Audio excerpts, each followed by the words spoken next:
Jateng Radio dengerin Jateng dari mana saja. Kang Mas dan Bayu Jateng Bicara hari ini hadir dan spesial sudah hadir bersama saya ada Pak Joko Setio Warno ya. Dan ada juga Bapak Budi Raharjo. Selamat siang Pak. Mungkin bisa disapa-sapa dulu nih Kang Mas dan Bayu yang hari ini mendengarkan siaran live radio kita dan juga live YouTube kita. Monggo silahkan Pak. Baik, selamat siang Kang Mas dan Mbak Yu Jateng Radio. Terima kasih atas kesempatan yang diberikan pada siang hari ini. Saya Budi Raharjo dari Kementerian Perhubungan. Senang sekali bisa hadir di dalam acara siang hari ini. Ya, monggo silahkan Pak Budi bisa Pak Joko ya. Selanjutnya bisa disapa dulu nih Kang Mas dan Mbak Yunya yang hari ini mendengarkan siaran radio dan juga siaran live kita. Monggo silahkan Bapak. Baik, Kang Mas dan Mbak Yu yang sedang mendengarkan radio Jateng Radio, berjumpa kembali karena memang baru kali ini saya di ruangan ini. Siap Bapak. Mudah-mudahan tidak hanya kali ini. Amin. Untuk memberi informasi-informasi yang terbaru. Siap. Dan hari ini kita akan membahas tema yaitu tentang kebijakan sistem transportasi perkotaan berbasis angkutan umum massal. Tadi ternyata juga sudah ada seminarnya. Nah kali ini nanti kita akan bahas juga di sini kira-kira seperti apa. Nah kalau Kang Mas dan Mbak Yu penasaran, pengen tanya-tanya nih seputar transportasi perkotaan berbasis angkutan umum massal gitu kan, mungkin ada keluhan atau ingin ada masukan, boleh di 0813 9965 9922. Namanya siapa, dari kota mana, baru pertanyaannya untuk Pak Joko dan juga untuk Pak Budi yang tentunya kita akan membahas tentang kebijakan transportasi di Jawa Tengah khususnya ya. Dan karena kita di Semarang ya pasti kita akan ngomongnya di kota Semarang. Nah ngomong-ngomong transportasi ini menjadi masalah yang mungkin cukup kadang kalau tidak diperhatikan juga bingung gitu, apalagi di perkotaan-perkotaan besar seperti ini gitu kan Kang Mas dan Mbak Yu. Nah mungkin kita akan tanya dengan Pak Joko terlebih dahulu sebagai pengamat transportasi nih Bapak. Kenapa sih isu transportasi perkotaan ini menjadi atau bisa menjadi perhatian semua pihak seperti itu Pak? Monggo silahkan. Ya, ke depan diperkirakan kalau nggak salah sekitar 50% lebih sampai 70% itu masyarakat akan berada di kawasan perkotaan. Ya, artinya mulai sekarang itu harus dipikirkan juga ya bagaimana mengatur mobilitas mereka. Ya, perkotaan di Indonesia itu lebih kurang kalau sekarang itu ada 20-an lah kawasan perkotaan. Dan itu juga nanti menyangkut bagaimana pola tata ruangnya yang hunian dan sebagainya sehingga mobilitas mereka itu bisa lebih efisien ke depan. Oleh sebab itu diperlukan untuk mobilitas orang begitu banyak ya sarana transportasi yang lebih efisien yang bisa mengangkut dalam jumlah besar dalam waktu yang lebih pendek, artinya lebih singkat, banyak yang diangkut. Ya katakanlah itu disebut transportasi umum yang sifatnya massal. Contohnya ada angkutan umum tapi tidak massal, contohnya taksi, becak kan tidak massal tapi dia masuk kategori angkutan umum. Nah Semarang di khususnya Jawa Tengah itu punya sekitar 8 daerah aglomerasi. Yang paling besar memang Semarang sekitarnya disebut kawasan Kedung Sepur.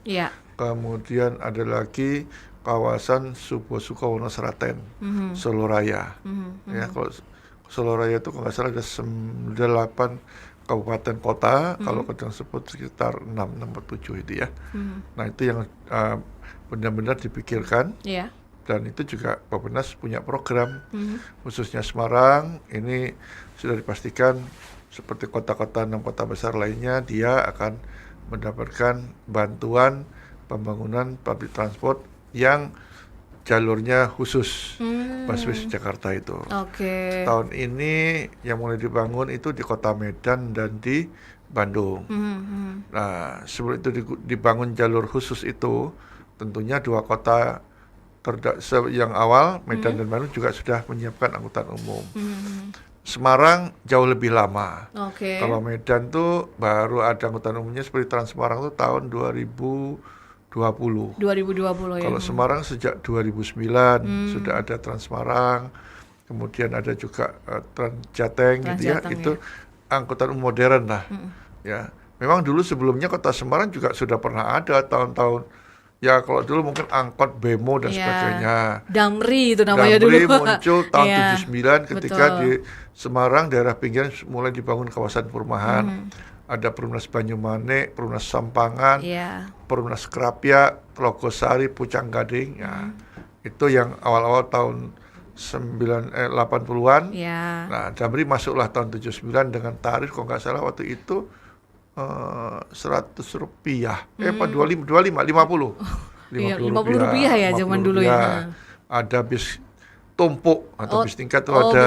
Oh ya. Jadi Indonesia tuh ada 6 kota punya bis tingkat. Ya, sekarang bis tingkatnya untuk wisata. Tapi pada saat itu juga sudah ada bis tingkat itu di Semarang. Rutenya dari Mangkang menuju Pasar Johar. Gitu ya. Iya. Nah, tapi itu berlangsung ke 10 tahun. Nah, dan itu bis tingkat itu adanya di Medan, Jakarta, Bandung, Semarang, dan Surakarta juga ada. Surakarta juga Surakarta ada. ada. Kemudian ya dia selain melayani bawah juga ada sampai ke atas. Itu dari Pasar Johar ke Jatingaleh. Oh, ke atas ya betul. Ada. Ya. Nah, kalau sekarang mengenal kendaraan matic, saat itu sudah matic bisnya itu. Sudah matic dia pada saat itu. Tapi mengenalkan sekarang matic ya, itu Betul, sudah betul. matic pada saat itu. Iya. Bis tingkatnya itu. Nah, itu berkembang ya sekitar 10 tahun lah. Tapi habis itu nggak ada penggantinya. Tahun 90-an mulai sampai 2000, selain ada pelayan bis Damri yang berhenti di setiap halte, cukup tertib, meskipun kita tahu saya juga penikmat Damri. Kalau sekolah Dulu ya, Pak ya? Rp25 kita langganan, dia juga Iya. langganan apa karcis bulanan gitu kan, warna-warni. Nah, mulailah swasta masuk. Iya. Di Kota Semarang ada PO Nasima, ada Nugroho Rata kalau Kencana, zaman saya, Bapak. Nugroho Iya. gitu kan masuk. Nah, sayangnya pada saat itu tidak diatur naik turun penumpang. Nah, swasta ini naik turun di sembarangan tempat. Betul. Akhirnya Damri sembarangan tempat. Nah, sudah Damri lama-lama juga nggak kuat lagi dia. Akhirnya swasta masuk. Pada saat itu sampai dengan 2000-an masih bisa lah beroperasi. Nah, ketika serbuan motor murah 2005 itulah masa keruntuhan angkutan umum tidak hanya Semarang tapi Indonesia. Nah, pusat memulai pada saat itu adalah adanya di Jakarta ada busway tahun 2004. 15 Januari 2004 mulai meluncur jalur busway koridor 1 Iya. Blok M Kota. Nah, itu cikal bakal angkutan umum modern. Artinya penumpang membayar tarif dengan ya sekarang pakai tapping lah. Pada Iya. itu belum lah. Ya, tapi sudah jalurnya steril, bisa tepat waktu, tidak terganggu dengan yang lainnya. Ya, dia ada 13 koridor, alhamdulillah sekarang kalau Jakarta sudah. Nah, itu mulai ke daerah. 2005 itu Batam, sampai sekarang Batam masih ada, Trans Batam. Semarang mulai direncanakan akhirnya muncul 2009, bantuan bus dari pusat. Iya, iya. Nah, bantuan bus itu berlangsung sampai dengan tahun 2016. Karena ternyata bantuan bus itu harapannya ketika daerah dikasih bus, dia bisa berkembang. Kenyataannya 50% lebih itu kota-kota yang diberikan tuh mati semua, tidak beroperasi. Iya, iya. Nah, mulai tahun 2020, tapi di daerah sudah berkembang. Jadi ada daerah-daerah yang ketika diberi bantuan pusat itu berkembang. Salah satunya Semarang. Iya. Semarang mereka subsidi sendiri. Kemudian ada Palembang, itu menarik. Palembang itu menariknya adalah tidak berkelanjutan. Kalau Semarang ganti kepala daerah, justru kalau lihat besaran subsidi meningkat. Sekarang tuh subsidi mereka per tahun sudah 269 miliar. Cukup tinggi persentasenya Iya, dibanding betul, APBD-nya ya. Nah, di Batam, di Palembang cukup bagus. Semarang pada situ kalah namanya Transmusi. Namun sayangnya ketika ganti kepala daerah kepada berikutnya tidak melanjutkannya, sehingga hilanglah nama Transmusi. Cuman tahun 2020 mulai digencarkan model baru lagi. Jadi pusat tidak membagikan bus-busnya, tapi memberikan program istilahnya skemanya pembelian layanan. Pembelian layanan itu seperti apa itu, Bapak? Jadi operator membeli mengadakan busnya, kemudian pemerintah menetapkan tarif. Jadi sebenarnya kalau pemerintah itu menetapkan tarif, seandainya operator dia tidak merugi itu wajib dibayar. Ya, kenyataannya tidak. Nah, makanya banyak termasuk Semarang juga angkot-angkot pada hilang. Benar. Semarang kan ada trayek utama, trayek cabang, ada ranting gitu kan. Sekarang angkot Semarang tuh tinggal dari 10 yang utama itu kan tinggal 6 atau 4 Iya, gitu. banyak yang Nah, sudah tutup ya Bapak ya. Betul. Aha. Nah, memang dengan konsep yang BDSP atau sebelumnya itu lebih banyak sebenarnya hadir bis baru, konsep yang baru, tetapi tidak menggusur operator yang lama. Betul, itu yang mungkin harus diperhatikan ya. Jadi Itu yang tidak terjadi di Kota Semarang. Kalau di Solo memang terjadi, memang tidak mudah mengajak mereka yang sebelumnya mereka tidak berbadan hukum, sekarang harus berbadan hukum, sopirnya mendapat gaji dan sebagainya. Jadi pemerintah memberikan pelayanan berdasarkan standar pelayanan minimal SPM yang sudah disepakati. Hadir tiap 10 menit atau 15 menit, banyak harus disepakati dan akan dibayar per kilometer. Sopir mendapat gaji bulanan, ada dan tidak ada penumpang, bukan urusannya dia. Oke, Gitu. betul. Jadi Nah, tetap sejahtera seperti itu ya, Ya, Pak ya. sopir ada standarnya Betul. minimal dia gajinya UMR Ya. untuk kendaraan kecil. Tapi Betul, kendaraan betul. makin besar. Bahkan kalau di Transjakarta itu ada yang sampai 3 kali UMR yang mantap ada, ya, 15 juta lah. benar-benar. Tapi dia bis gandeng atau bis tingkat, kerjanya dibuat rata-rata sehari maksimal 8 jam sesuai Undang-Undang Tenaga Kerja. Oke. Gitu. Baik, itu kalau dari Pak Joko selaku pengamat transportasi. Nah, sekarang kita akan beralih ke Pak Budi selaku Kemenhub nih, Pak. Nah, kalau bagaimana dengan Kemenhub sendiri menjadi regulator ya tentunya di sektor transportasi, positioningnya nih Pak, Kemenhub dalam penyelenggaraan angkutan perkotaan itu sendiri. Nah, baik, terima kasih Kang Mas dan Mbak Yu Jateng Radio. Ini kesempatan bagi saya untuk menjelaskan yang mengenai masalah bagaimana sebenarnya hubungannya pemerintah pusat dan pemerintah daerah terkait dengan transportasi perkotaan. Jadi begini, kalau kita mengacu pada kewenangan, ada Undang-Undang Nomor 22 Tahun 2009 tentang LAJ, dan juga ada Undang-Undang Nomor 24 Tahun 2014 tentang pemerintahan daerah. Jadi disebutkan bahwasanya kewenangan pengelolaan transportasi perkotaan itu ada di pemerintah daerah. Jadi misalkan nih di Kota Semarang, berarti yang punya kewenangan dan tanggung jawab untuk menyelenggarakan angkutan perkotaan adalah pemerintah Kota Semarang. Iya. Sementara Kementerian Perhubungan ini adalah instansi yang menjalankan fungsi pembinaan, pembinaan teknis tentang bagaimana seharusnya transportasi perkotaan itu bisa diselenggarakan. Nah, jadi kita bikin standarisasi, kita bikin sebuah ketentuan peraturan, mengenai standar pelayanan dan keselamatan yang itu bisa menjadi acuan dari pemerintah daerah. Iya, gitu. iya. Misalkan kaitan dengan transportasi perkotaan, tadi sebentar juga sudah disinggung oleh Pak Joko, sebetulnya belum terlalu banyak ya pemerintah kota dan kabupaten ataupun pemerintah provinsi yang punya kepedulian untuk menyelenggarakan transportasi perkotaan. Kalau kita konteksnya adalah seluruh Indonesia. Iya, betul. Maka kemudian pemerintah pusat ini punya sebuah program namanya subsidi by the service BTS ya. Ini adalah sebuah mekanisme subsidi yang diberikan oleh pemerintah guna mendorong pemerintah kota dan kabupaten yang belum mampu secara mandiri mengelola transportasi perkotaannya dengan sistem transportasi perkotaan yang modern, sehingga kita harapkan dengan subsidi itu nanti akan dilanjutkan oleh pemerintah daerah setelah mereka mampu. Jadi seperti apa bentuknya tadi sudah disinggung Pak Joko. Jadi misalkan kalau di Jawa Tengah ini yang dapat adalah Banyumas dan Solo ya, Pak Solo Joko, Raya. Solo Raya. Solo Raya. Ya. Jadi pemerintah daerah itu sebagai yang mendapatkan bantuan, mungkin mereka lebih banyak berperan terkait dengan masalah penyiapan prasarana dan kesiapan dari jalan dan sebagainya. Namun tentang bagaimana penggaraan angkutan umumnya itu pemerintah pusat melakukan tender. Ya, jadi pemerintah pusat melakukan tender sehingga siapa dari tender itu yang layak untuk menyelenggarakan angkutan perkotaan di kota tersebut itu yang akan menang ya. Iya, Dan nanti iya. pemerintah pusat ini membayar biaya pelayanannya gitu. Jadi dengan model seperti ini itu murni pelayanan diberikan oleh swasta tapi dibayar oleh pemerintah.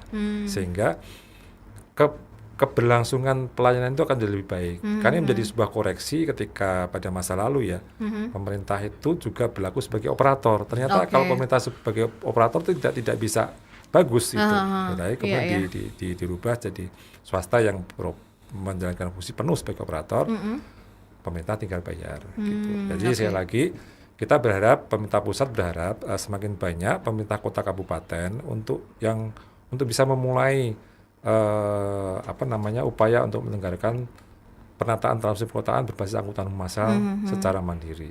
Gitu kira-kira. Oke, baik. Nah, mungkin kita akan kembali bertanya ke Pak Joko tentunya sebagai pengamat transportasi nih, Pak. Nah, sejauh ini kan Bapak sudah mengamati beberapa transportasi mungkin di seluruh Indonesia, bisa dibilang seperti itu. Nah, kalau menurut Bapak sendiri, transportasi atau penyelenggaraan transportasi perkotaan di Indonesia ini sejauh ini sudah seperti apa, dan khususnya nih di Jawa Tengah sendiri itu sudah seperti apa, dan mungkin siapa tahu ada masukan harus bagaimana gitu agar tentunya masyarakat pasti lebih nyaman lagi gitu, Pak. Monggo silakan.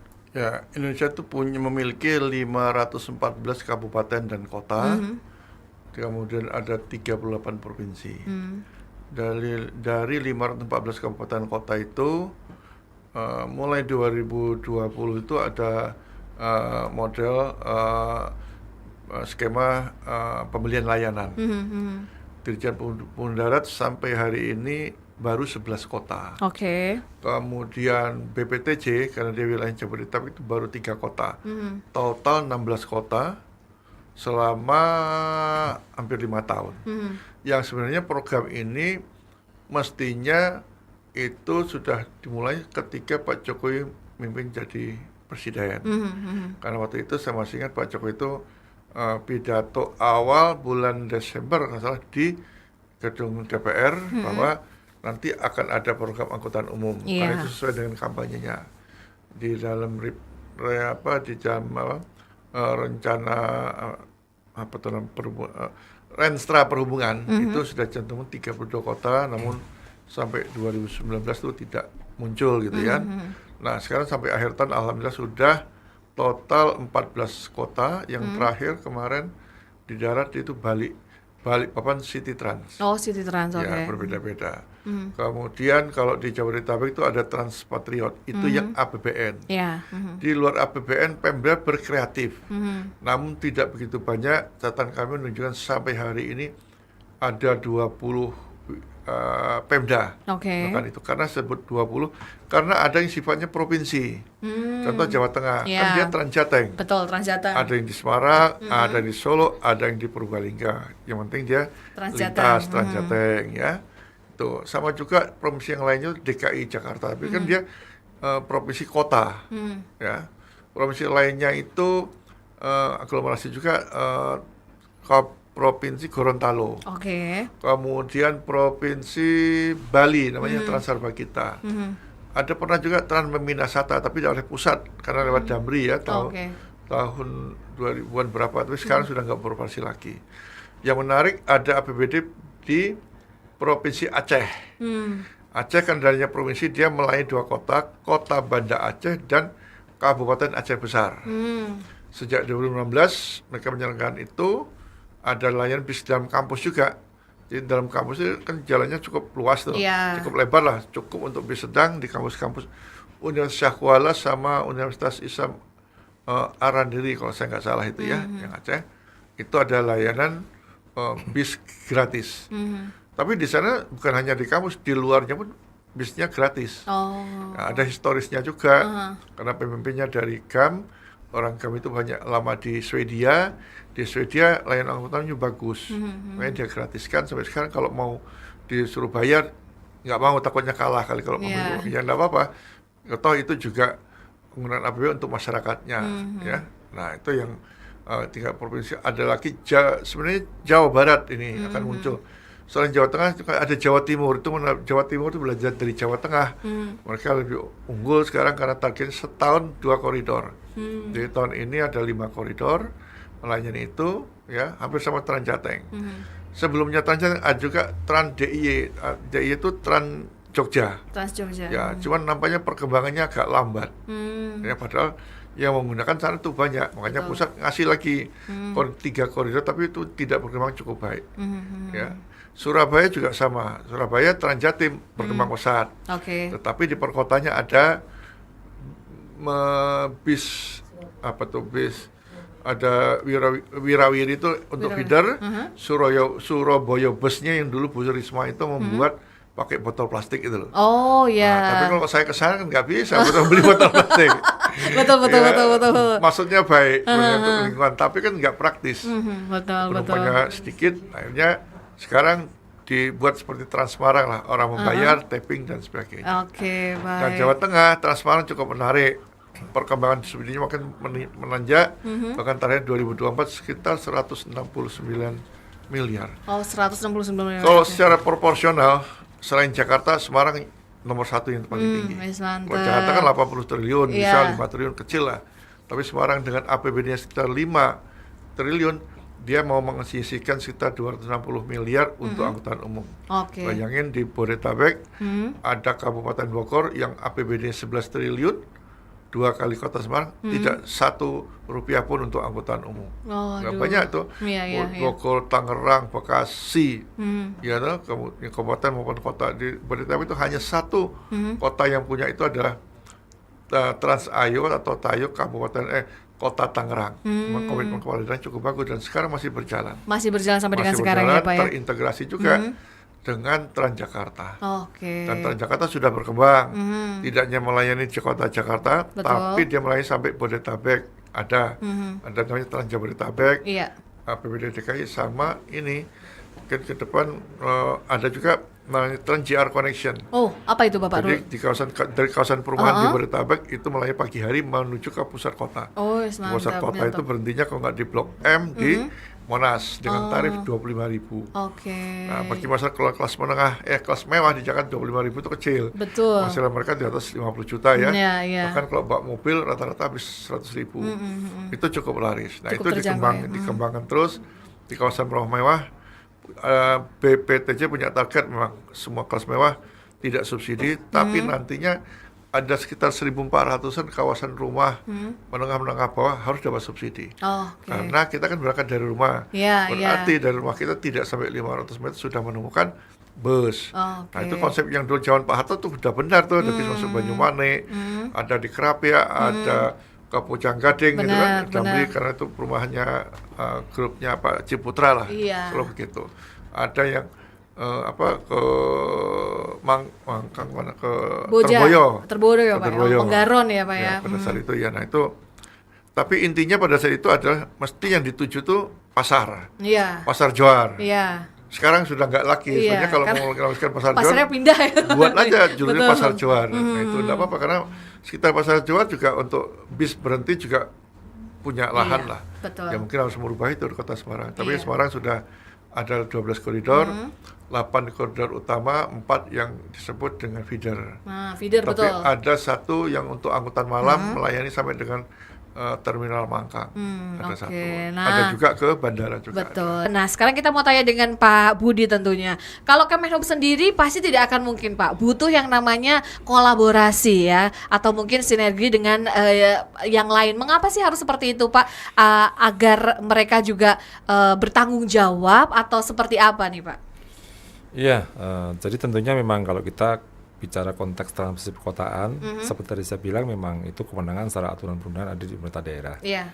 Walaupun kewenangan pembinaan ada di pemerintah pusat. Otomatis ini kolaborasi antara pemerintah pusat dan pemerintah daerah itu penting untuk bagaimana agar sebuah wilayah daerah perkotaan, kabupaten atau provinsi, transportasinya bisa berjalan dengan baik sesuai dengan kebutuhan. Ya. Nah, tapi tidak hanya berhenti antar pemerintah kota dan pemerintah daerah, saya kira lebih dari itu juga ada sebuah kesadaran dari masyarakat secara keseluruhan ya, karena sebenarnya ini kan pelayanan publik yang menjadi kebutuhan semua. Jadi saya kira ya kolaborasi itu dibutuhkan di setiap elemen masyarakat yang ada di sebuah wilayah perkotaan untuk mempunyai kesadaran untuk bagaimana sama-sama ada keinginan untuk bagaimana mewujudkan transformasi perkotaan. Karena pemerintah sendiri kalau membangun transformasi perkotaan tanpa ada partisipasi publik juga tidak memungkinkan itu terjadi. Sebaliknya juga apabila masyarakat mempunyai aspirasi terhadap bagaimana transformasi perkotaan itu harus dilakukan, sementara pemerintahnya tidak punya respon juga sama aja. Jadi kolaborasi itu sangat dibutuhkan ya untuk bagaimana akhirnya sebenarnya transportasi itu kan ujung-ujungnya juga punya dampak terhadap kesejahteraan masyarakat Iya, ya. Ini betul. kita bicara tentang bagaimana akhirnya kesejahteraan masyarakat itu bisa dibangun secara bersama-sama oleh semua elemen yang ada.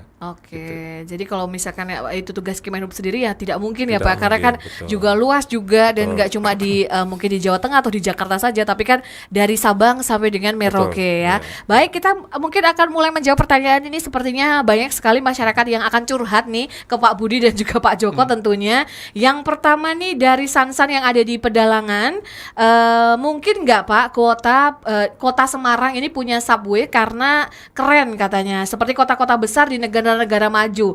Seberapa besar hambatannya untuk mewujudkannya? Monggo, ini mau Pak Joko atau Pak Budi yang menjawab, atau monggo silakan siapa dulu Pak? Baik, Kang Mas atau Kang Ini Mas tadi Kang Mas ya, Sansan. Sansan namanya Pak. Ya, saya kira semua punya keinginan yang sama ya. Saya sebelumnya zaman masa lalu saya juga adalah warga kota Semarang, walaupun sekarang sudah paspor DKI ini.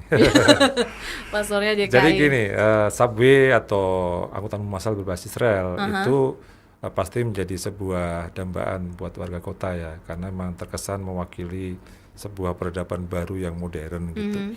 Tapi menurut saya sih lebih dari itu, sebetulnya harus kita lihat secara jernih ya, kita berpikir jernih sebetulnya. Karena sebetulnya pengelolaan transportasi perkotaan itu membutuhkan sebuah biaya yang tidak kecil, dan itu karena itu pelayanan publik, tentunya harus ada subsidi dari pemerintah. Nah kembali kalau kita kembali ke masalah kewenangan, tadi kan kita singgung, mengapa sih belum banyak perkotaan atau wilayah daerah yang mampu menyelenggarakan transportasi perkotaan? Karena keterbatasan fiskal, keterbatasan anggaran, ya kan? Maka dari itu sebenarnya sebuah layanan angkutan umum massal itu tidak harus tiba-tiba kita bicara subway ya, tetapi kita cari alternatif lain yang tetap bisa memberikan pelayanan yang memadai, tetapi keterkaitan dengan kemampuan fiskalnya juga relate gitu. Ya, sebenarnya sampai hari ini adalah ya konsep BRT, Bis Rapid Transit ya. Kalau di Semarang itu ada Trans Semarang itu yang sebenarnya masih memungkinkan, masih dalam jangkauan untuk bagaimana bisa dibiayai oleh APBD ya.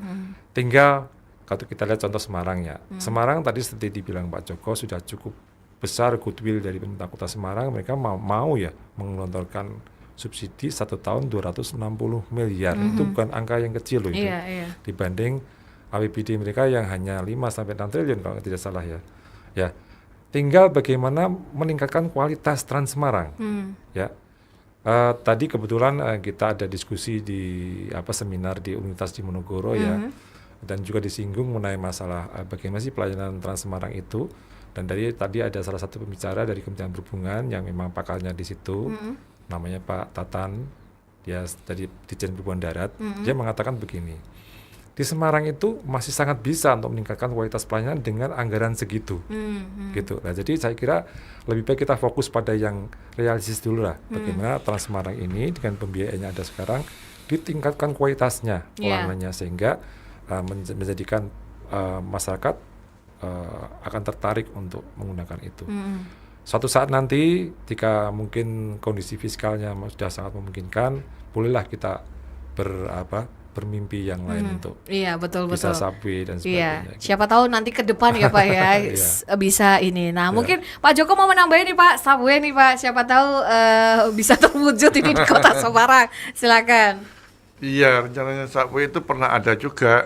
Simpang 5 sering crowded, bagaimana dibuat subway di bawah.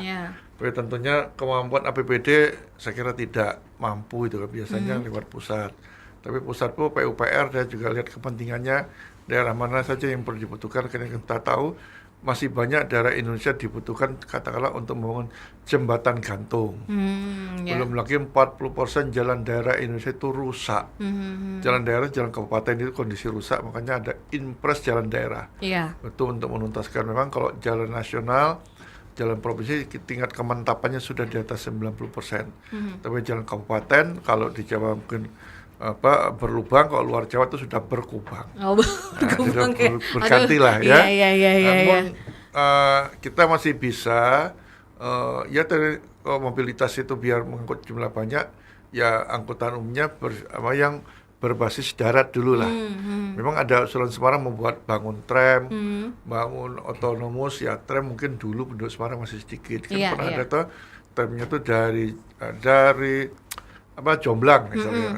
Sekarang nggak tahu anak sekarang kenal nggak kawasan Jomblang ya.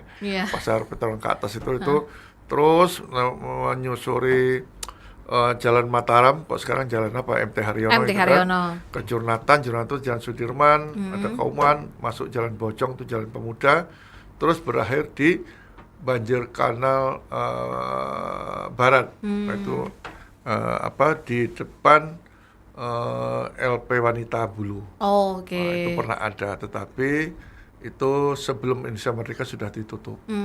Karena memang tram-tram Indonesia itu buatan Belanda. Sebagai uji coba sebelum diterapkan di Belanda. Oke. Nah, tram di Indonesia hilang, di Belanda masih ada. Masih ada sampai sekarang ya, Pak? Ya, tapi mulai fiskalnya, saya kira kita kembangkanlah angkutan umum yang berbasis jalan. Ya, seperti Trans Semarang itu. Betul. Saya nggak sebut BRT karena nggak ada jalur dedicatednya. Nanti kalau ada dedicated lane tahun 2026 sudah mulai dibangun, nanti bisa kita punya satu jalur khusus lah. Oke. Ya, untuk melayani Transmarang yang bisa lebih cepat tanpa gangguan kendaraan lain. Betul. Kalau Jakarta masih diganggu juga, sepeda motor nggak boleh, tetap aja bandel tuh. Iya, benar, yang benar, belum benar. masuk dan sebagainya. Padahal kalau itu steril, orang akan banyak beralih menggunakan itu. Oke, baik. Semoga bisa terjawab ya, Mas Sansan. Berikutnya kita menuju ke Magelang ini, Bapak. Ada Cahyo. Izin Bapak, saya itu kalau sedang mengendarai kendaraan di jalan perkotaan seperti Semarang, Jogja, yang harusnya lancar tanpa hambatan, tapi di situ saya ada kemacetan, Pak. Memang banyak yang sudah menggunakan transportasi umum dan juga yang menggunakan mobil pribadi. Dan bagaimana sih, Pak, efektivitas transportasi umum dalam mengurangi kemacetan di daerah perkotaan? Dan apa sih, Pak, yang bisa dilakukan untuk meningkatkan kualitas layanan transportasi umum agar masyarakat mau banyak yang naik transportasi umum? Monggo silakan. Siapa dulu yang mau jawab, Bapak? Ya, baik. Pak Budi, silakan. Dari saya, Kang Mas siapa tadi? Cahyo di Magelang. Ya, Magelang ya. Iya, Magelang, Bapak. Ya, saya lagi kalau bicara kemacetan di sebuah wilayah perkotaan, saya kira ya kuncinya cuma satu itu. Karena apa? Kebanyakan kendaraan pribadi. Ya. Sama juga dan terjadi di Jakarta, ya, kemacetan itu karena sebagian besar masyarakat dalam bermobilitas itu lebih banyak menggunakan kendaraan pribadi. Ya. Dan jangan salah kalau di Jakarta itu kemacetan sudah ketika dihitung itu juga cukup menimbulkan banyak kerugian yang tidak sedikit. Pernah dihitung itu biaya dampak kerugian yang diakibatkan kemacetan di Jakarta itu bisa mencapai 65 triliun per tahun. Oke. Ya, itu angka beberapa tahun yang lalu ya. Jadi kemudian cara jalan keluarnya seperti apa ya, sederhananya saja begini, tadi yang sering sudah kita diskusikan dari awal ya. Ya akhirnya di sebuah kota itu semakin berkembang kota itu ya, kemudian juga ada istilah aglomerasi di mana sebuah kota itu akhirnya juga bisa saling membutuhkan dengan wilayah penyangganya sehingga mobilitas orangnya tuh menjadi lintas wilayah ya. Misalkan orang yang kerja di Semarang tidak hanya orang Semarang kan, Betul. orang Kendal, orang Demak, Ya, sebagainya. Ungaran. Lah itu mobilitasnya jadi antar wilayah, itulah kebutuhan aglomerasi. Akhirnya kebutuhan transportasi perkotaan menjadi sesuatu yang sifatnya mutlak. Ya, karena kalau kamu sekali lagi mengandalkan kendaraan pribadi, ya macet. Ya saya lagi perlu dibangun sebuah angkutan perkotaan sehingga masyarakatnya diharapkan tidak lagi menggunakan angkutan pribadi, dan karena dia merasa sudah ada fasilitas angkutan umum yang layak, maka dia mau berpindah ke angkutan umum yang layak itu. Ya kuncinya cuma itu sebetulnya. Sekarang tinggal bagaimana goodwill nih. Goodwill itu adalah kemauan dari pemerintah kota untuk pemerintah daerah, kabupaten kota ataupun provinsi untuk ya berpihak ke sana untuk mengalokasikan sumber daya untuk mau membangun transportasi perkotaan. Jadi sekali lagi pertambahan jumlah kendaraan pribadi tidak mungkin sebanding dengan pertambahan jumlah jalan. Jadi kalau mengandalkan kendaraan pribadi ya pasti kejadiannya macet. Betul sekali. Gitu, ya. Pak Joko mungkin mau menambahi, Bapak? Ya, di dalam transportasi itu ada namanya TDM, Transport Demand Management. Di situ diatur yang namanya push and pull strategi, di mana satu ruang atau wilayah punya keterbatasan. Jadi tersebut Pemda punya keterbatasan fiskal. Bisa juga ruang itu keterbatasan luasnya. Sehingga kalau bangun jalan terus itu juga butuh uang. Dan Pemda juga tidak cukup, pusat juga sama, tadi saya katakan bangun itu. Makanya push and pull itu diperlukan adalah pull itu menyediakan public transport. Public transportnya diupayakan melayani sampai kawasan perumahan. Jadi jangan di koridor utama. Sekitar 70% pengguna program beda pemerintah itu adalah ibu-ibu dan anak-anak. Iya. Karena orang tuanya senang, anaknya nggak usah diantarkan, berangkat sendiri dan akan tepat waktu juga. Nah, ibu-ibu kalau dia cuma kendaraan sepeda motor satu, artinya ya bapaknya kerja, dia toh juga bisa bepergian. Jadi sangat kreatif sekali. Dan ini sebenarnya lumbung suara yang paslon-paslon mengikut pilkada itu loh. Kalau dia memahami itu, makanya kami mendorong agar di Jawa Tengah ini ya Semarang sudah ada angkutan, bagaimana kota-kota lainnya. Memang kita sadari tidak cukup pembiayaannya, minimal kalau ada angkot kasihlah insentif buat pengemudi, mereka bisa hidup gitu. Betul. Kan sembari kita berbagai angkutan umumnya, mereka harus punya master plan dan nanti ya bisa diusulkan ke pusat. Nah, kami sudah diskusikan dengan Kementerian Dalam Negeri agar ada dana alokasi khusus angkutan umum.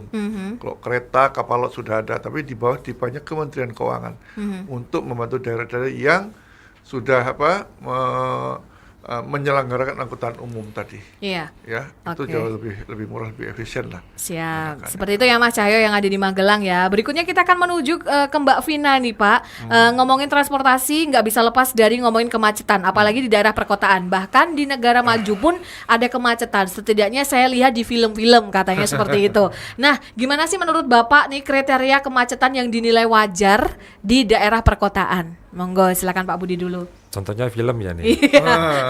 Contohnya di film-film. Kalau di luar negeri ya Pak ya. Contoh kemacetan yang wajar. Nah, nanti bisa mungkin Pak Joko menambahkan lebih teknis ya. Jadi sebenarnya ini ada, kalau start tadi ada namanya visi ukuran, namanya visi rasio tuh. Visi rasio itu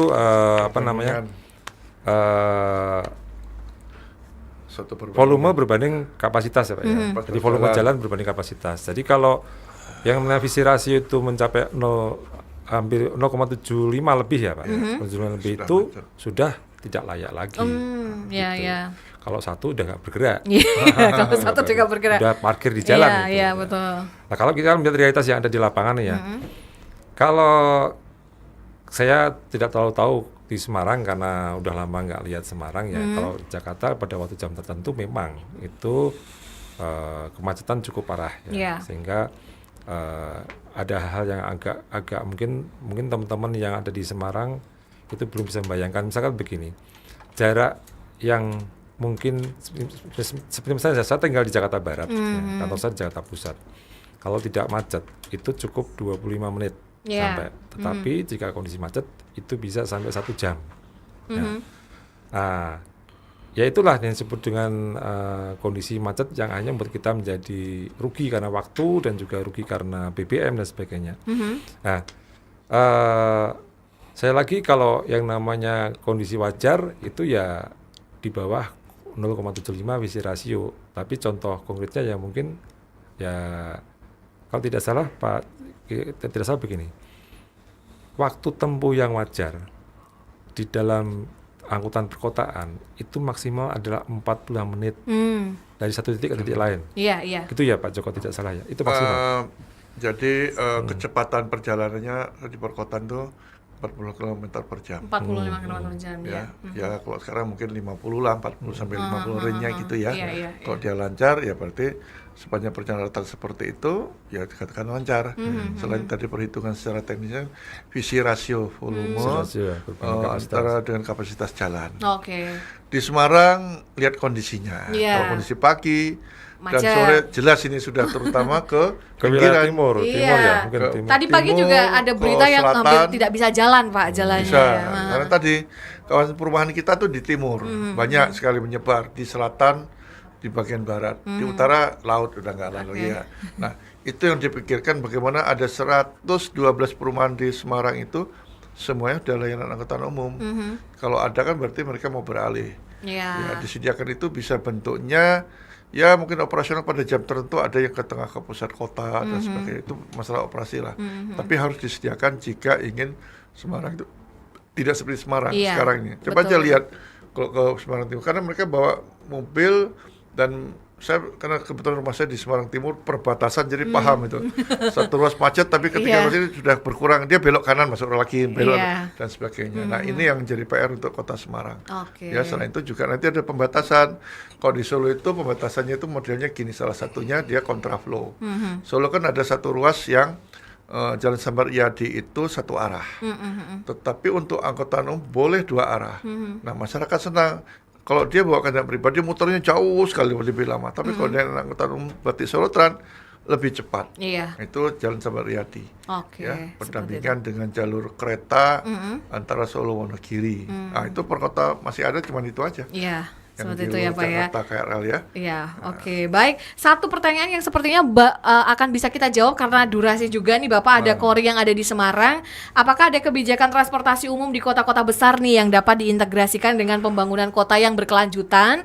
Lalu bagaimana nih dengan sistem transportasi massal dapat disesuaikan untuk memenuhi kebutuhan aksesibilitas bagi kelompok rentan seperti penyandang disabilitas dan juga lansia? Monggo silahkan nih Pak. Iya, kalau sekarang semua public transport, pokoknya transportasi lah, itu harus memperhatikan disabilitas, lansia, anak-anak, ibu hamil. Ya, bis Trans Semarang itu sudah ada seperti bis Trans Jateng juga disediakan. Bahkan untuk pengguna kursi roda, katakanlah satu rute ada 10, mungkin 3 bus tiap 2 bis ketiga untuk disabilitas. Digunakan tidak dengan harus disediakan. Di dalamnya pun disediakan kursi. Ada tanda biasanya, ada simbolnya ini untuk non disabilitas. Kalau memang nggak ada, memang umum bisa digunakan. Jadi perhatian sudah sampai di situ.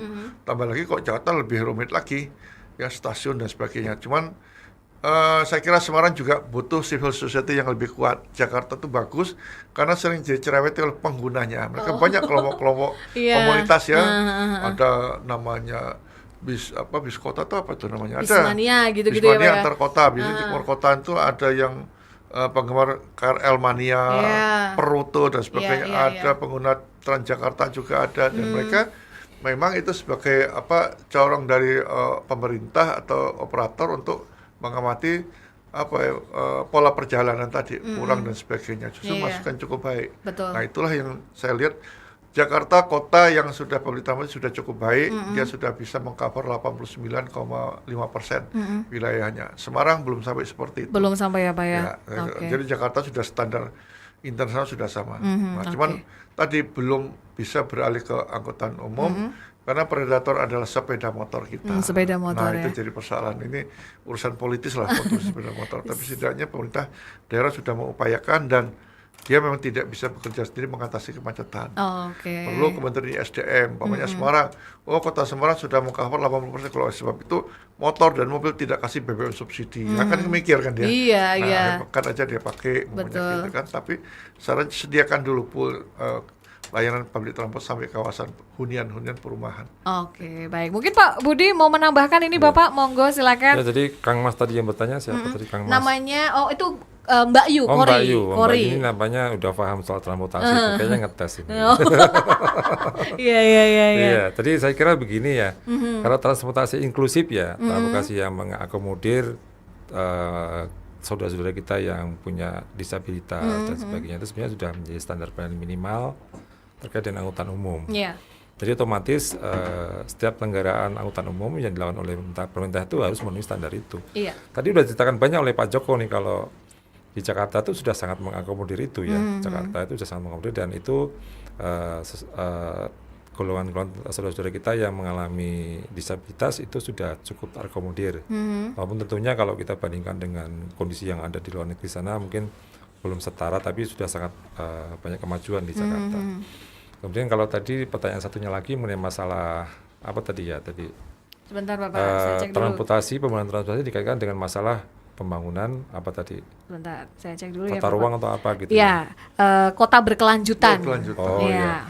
Sebenarnya gini, kalau sebenarnya sekarang kan sudah populer istilah konsep TOD ya, Transit Oriented Development. Kalau di kalangan di wilayah-wilayah Jakarta dan sekitarnya, TOD itu sudah sesuatu yang sangat familiar.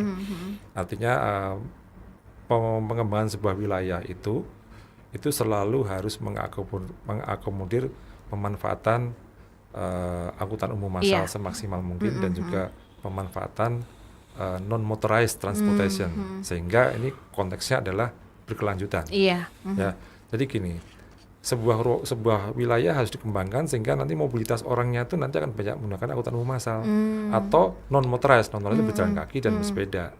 Ya, itu di Jakarta di Jakarta dan sekitarnya itu sudah mulai berkembang hal tersebut, dan saya kira itu seharusnya menjadi sebuah konsep yang harus dilakukan oleh di semua wilayah di Indonesia ya kalau kita bicara pembangunan berkelanjutan, karena disitulah kemudian kita akan bisa